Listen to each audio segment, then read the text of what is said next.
We are often told that change is all about the willpower, trying harder, thinking differently, pushing harder, pushing through resistance.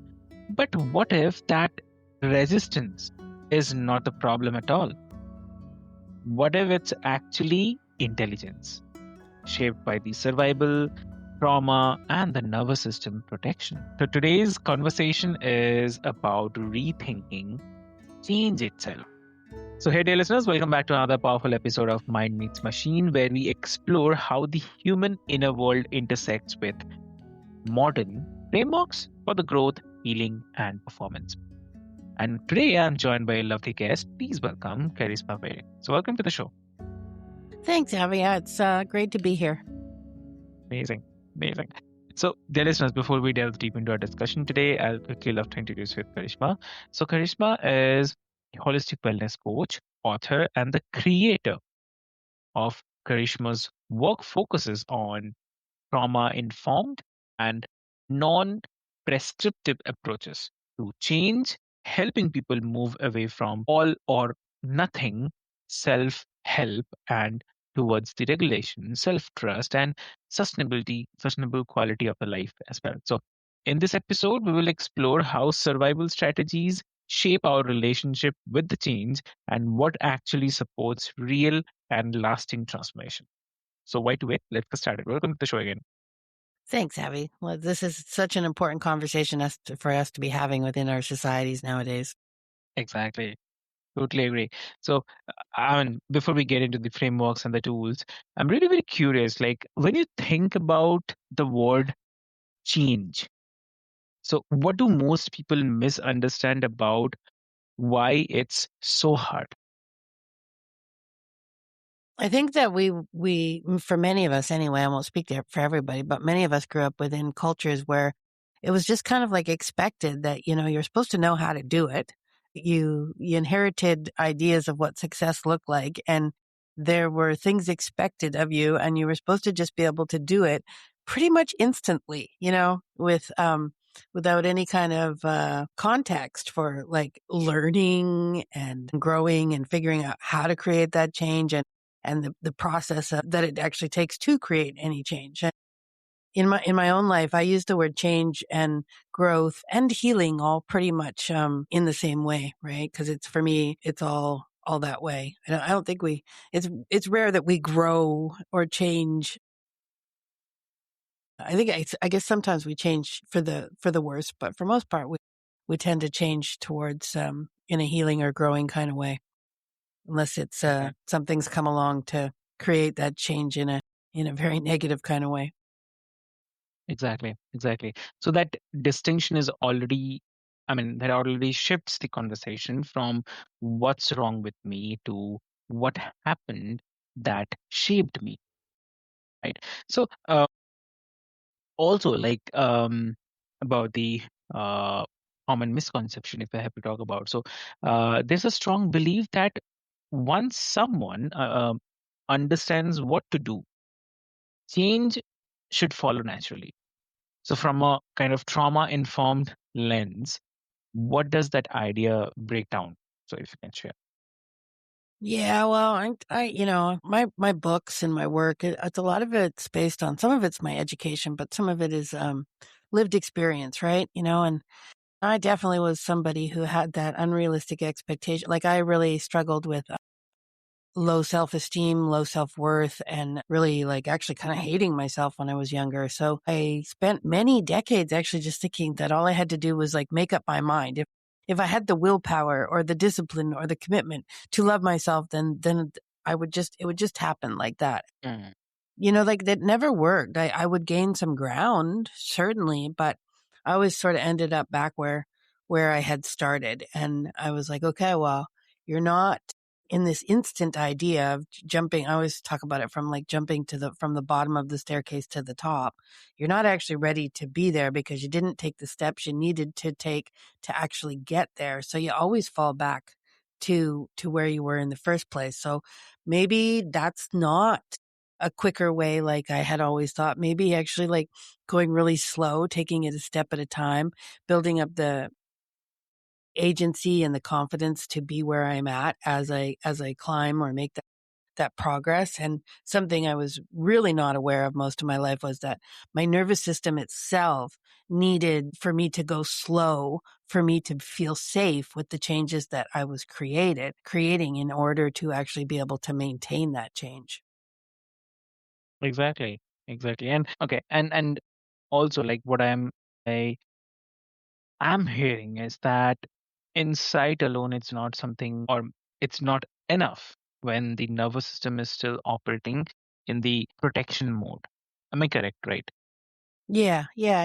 Like I think I don't know how many of you have that image of crack the whip, and come down for stern with ourselves. This is how Mm, to motivate ourselves. And it might work in the short term, but I think it always backfires just as it does with children. So, I learned that excuse me, yeah. compassion based practices, which, like I had the same kind of stereotypical belief that I run into with other people. If I'm nice to myself, then all I'm Mm, going to do is sit on the couch eating bonbons and watching TV, right?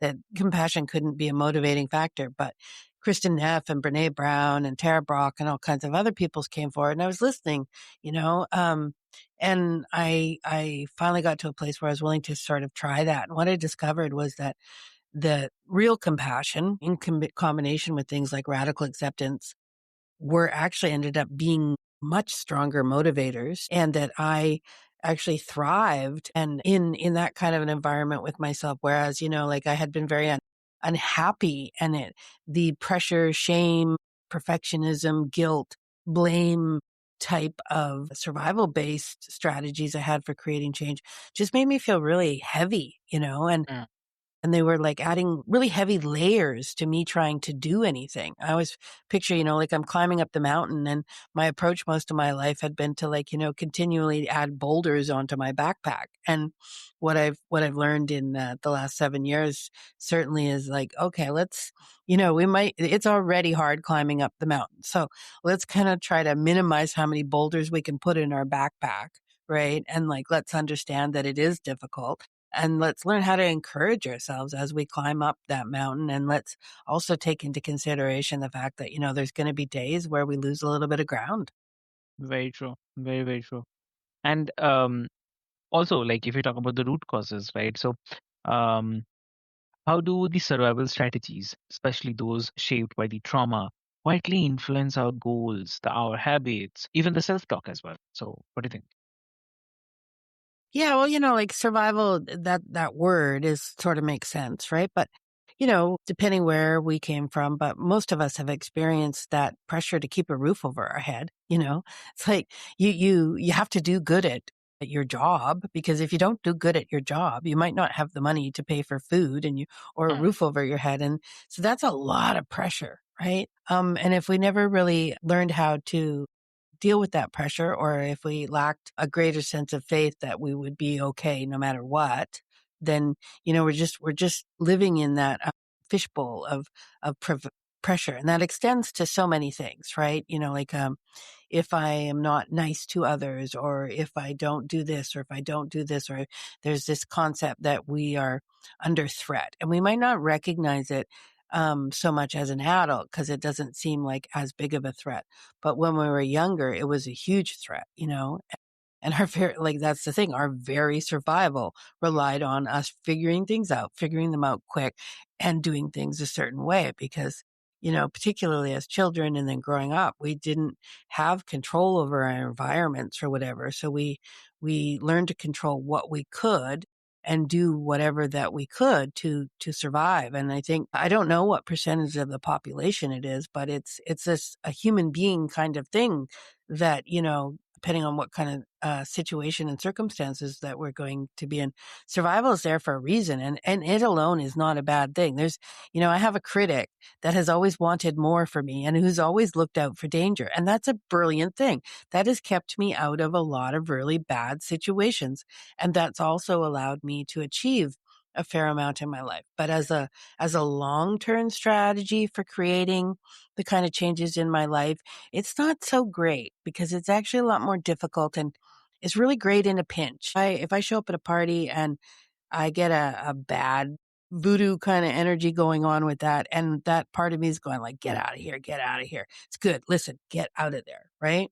But, if I'm living in a world that has that kind of energy, I might want to figure out some longer term strategies that allow me to be at peace within myself, take care of myself really well, but then really get to have a quality of life and enjoy myself and sort of navigate those. There's real threats in the world, but if we can start to learn how to navigate them from a place of calmness and nervous system regulation and trust within ourselves and maybe even trust in something greater sometimes. It's just like it's a whole different way of being that, it also has a different impact on our longevity and our health, right? Because those living in threat, living in fight, freeze, or fawn also takes a real impact on our health in our bodies. It might not show up right away, but kind of eventually does. Very true. Yeah. So, I mean, obviously, so what looks like is procrastination or self sabotage is often a deeply, deeply learned strategy for staying safe. So, Yeah, yeah. it took me running into somebody else, a wonderful professional I work with, and it Okay. was just like she always I would always kind of try to blame myself, right? And my critic has a very narrow lens of looking at things. It looks at things out of context, right?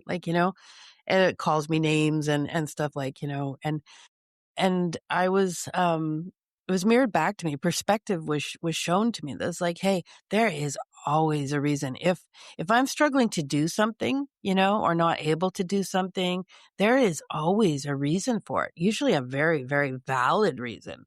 And it isn't until I can actually acknowledge that reason why I'm not doing the thing it is that I want to be doing, then I'm not going to come up with a realistic plan or problem solving that's going to allow me to move forward in that area. Sometimes that's not even the right goal for me. But when it is, like sitting in the blame or the shame or the being stuck in a threat mode, it doesn't allow me to actually meet myself where I'm at and figure out what it is that might be needed in order to actually move forward with that goal for myself.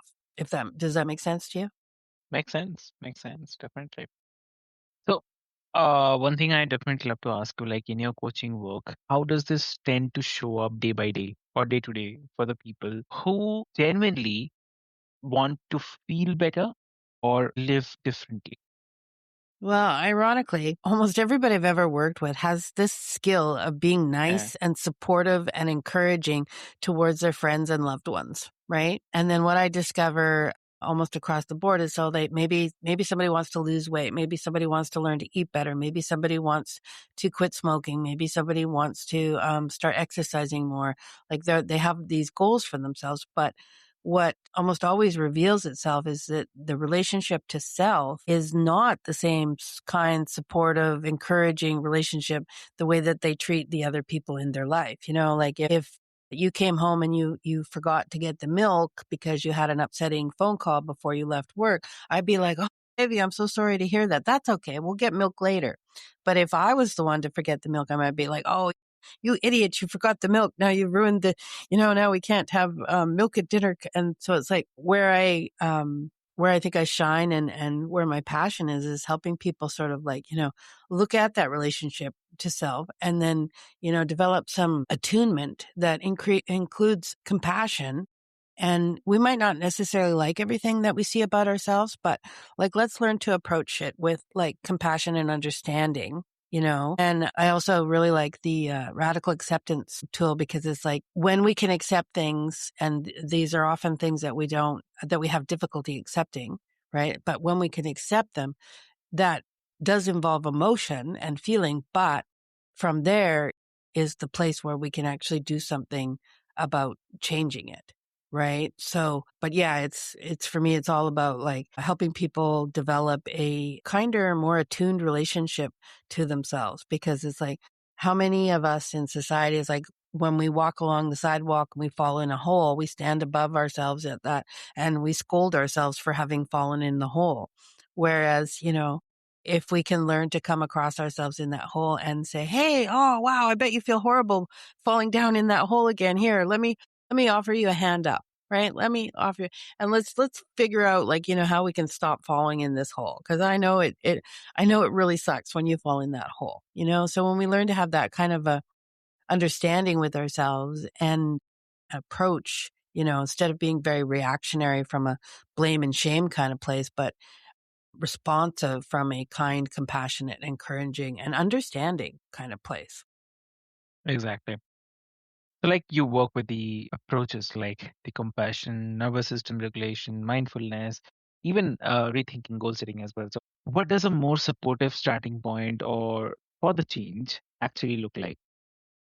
Well, I think it really depends on the person because we all have different degrees of trauma and we're all in different places. Like I've worked with some people who by and far are actually pretty nice to themselves across the board, but there'll be one or two little places where they're not, right? There's one Yeah. or two little places where that idea of change is pressure and unrealistic, right? So with those people, we'll look at that and we'll perhaps like really lean into the way that they support themselves in the other area and kind of like look at why that's not happening in that place.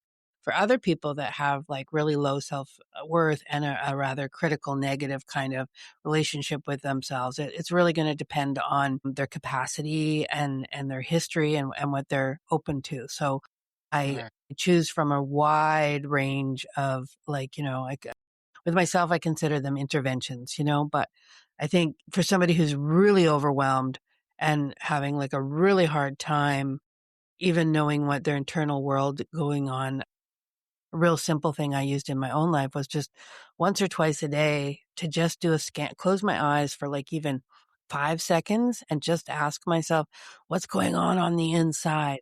What is just checking in with myself? Like what is going on? And from there, like I developed a pause and then I had a choice like, oh, wow, you're really struggling. And I started to develop like, care that like, oh, wow, you're having a hard time right now. I can feel Yeah. that. So then I can do things like put my hand on my heart, just take one deep breath, or for a couple of years, I would just, when I'd check in, there was usually struggle and distress there.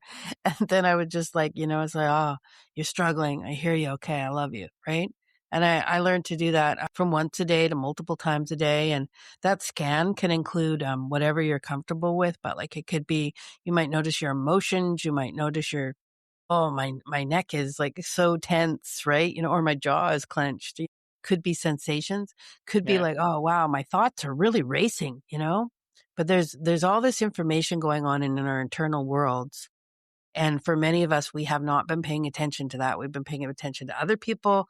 We've been paying attention to external things. And it's just that slow journey of like actually listening and paying attention to what's going on the inside. And then depending what there is going to like, I work with a lot of people who also work with counselors, right? To do a little bit of the deeper, heavier kind of trauma work, right? I can certainly meet people where they are at and we can do a lot of it. But for some people that have a much heavier trauma history, it can be also good to work with a counselor as well as me, or even instead of me, right? Exactly. Exactly. Definitely. It actually reframes that's something like we build a safety for rather than something we force ourselves into. Right. So that's a good one. So for the listeners who are listening, who feel stuck, exhausted, or discouraged by the repeated attempts at change, for them, what's the one compassionate reframe you'd offer them right now? Well, right now I'm actually kind of like been speaking a lot about the journal I created, which was a transformational process in my life that really helped me rewire my brain. Right. Um, and it helped bring a voice to the surface beyond the critical one. So that is something, whether or not you use the journal, which just makes it simpler, or you do it yourself. I didn't have a journal when I did it, but it's the idea that once a day or it's best at night because that's often when we're going through our day and identifying where we messed up. And the idea is to Right. sort of identify what went well or what was difficult. We will listen to our partners or our friends about what was really hard or what was challenging, what took courage, what were they able to maintain, all these different kinds of things. But these kinds of questions, I call it like ways I showed up for myself, right? And it's a personal thing because, maybe for me, brushing my teeth this morning was really, really hard and it's super easy for you, right? So, but it's like, taking a moment to reflect. It only takes 5 to 10 minutes and it's so powerful. And you can do it with the journal or you can just do it on your own. It's just like ask yourself a few questions from a little bit different lens. It's like, what did I do today that was really hard? Or what did I do today that, took some courage? What did I do today that, you know, that was a commitment to maintaining something? Or what did I do that let go of something for a little, for even a moment, right? And what I find is the smaller the thing, like the more credit and acknowledgement and validation you can give yourself for things like no matter how small they are, starts to develop this entirely different relationship. Likely one that, like I said, this is likely how you treat other people, but you've never learned to treat yourself. And it just starts with taking like 5 to 10 minutes to start to like, listen to what your reality for the day is and look at where, what was meaningful to me today. Gratitude is fantastic, but I find that if you don't have that foundation of self, your gratitude for other things is going to be like a little bit hollow in a way. It might seem real, but we need, just like the sun needs the moon and the moon needs the Mhm. sun, we need that foundation with self for other things to hold more meaning, right? So if we can start to recognize what is really important and going on within our own internal worlds by using some curiosity. I like to say the mix of curiosity and compassion, right? Rather than that like threat lens at the end of the night, like, oh, where did I mess up? What's coming tomorrow that I'm not on top of? But just that, like, oh, what and it builds confidence and agency and it starts to develop this more attuned, loving kind of relationship with ourselves that ends up being something that we get to draw on in difficult times and with any kind of change that we're trying to thing. I get to ask this question about the overwhelm all the time. And, you Mhm. know, just learning to respond to our overwhelm differently. Like, oh, Charisma, you're feeling overwhelmed. Wow. Okay. I got you. I got you. What should we do? Should we have a cup of tea? Should we lie down? Should we go to bed early? Should we call a friend? Like you're overwhelmed. How can I help? Right? And just learning how to respond to that overwhelm as a human being is a game changer, right? For sure. And here, definitely, I'd love to say that lasting change it doesn't begin with the pressure. It actually starts with the strategy, understanding, um, I'd say, the kind relationship with the parts of us that learned how to survive. Right. So that's Yeah, amazing. And I like to say like, so many of us were on autopilot or we're kind of yeah, checked out to ourselves. So if I'm not aware of what's going on inside myself, I don't stand a chance of actually tending to it. And if I'm not tending to it, then it's just going to kind of run amok, right? So, back to the nervous system kind of things. It's like if I understand I'm in distress or I understand I'm anxious or I understand I'm fearful or anything like that, then I can start to do some things like, okay, let's ground for a minute. Let's breathe for a minute. Like maybe we'll try some meditation. Maybe we'll but that's what I mean. That awareness gives us the opportunity to actually tend to what's going on, which then creates entirely different results. exactly. And it's really great. And Karishma, like, where can listeners learn more about your work, your books, coaching? So if you can share. Well, here's the latest journal. And it's on Amazon, or you can reach out to me. And then, yeah, this is the main book, The Light Switch Myth. And so probably the easiest way is to go to towardswellness.ca.